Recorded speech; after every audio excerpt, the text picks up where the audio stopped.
Pure నాటు ఆవు చూస్తున్నారుగా ఫ్రెండ్స్, ప్యూర్ నాటు బర్రె, ప్యూర్ నాటు ఆవులు. ఇది చూడండి, ఈ ఆవుల యొక్క దూడ లేగ చూస్తున్నారుగా ఫ్రెండ్స్. చూడండి, ఇవి ఎటువంటి కల్తీ కానీ సంకర జాతులు కావు. వీటికి మూపురాలు ఉంటాయి.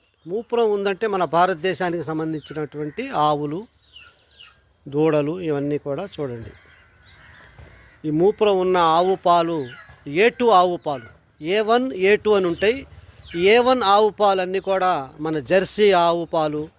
అవి జెర్సీకి చూడండి, జెర్సీ ఆవుకి మూపురం ఉండదు. మూపురం లేదు అంటే దాని పాలల్లో మనకి సంబంధించినటువంటి కొన్ని ప్రమాదకరమైనటువంటి వైరస్లు ఉంటాయని అర్థం. కనుక జెర్సీ ఆవు పాలు ఎక్కువ కాలం వాడిన వాళ్ళకి క్యాన్సర్ వస్తుందని జర్మనీ దేశానికి చెందిన శాస్త్రవేత్తలు నిరూపించారు. కానీ మన భారతీయులకి, మన ఇండియా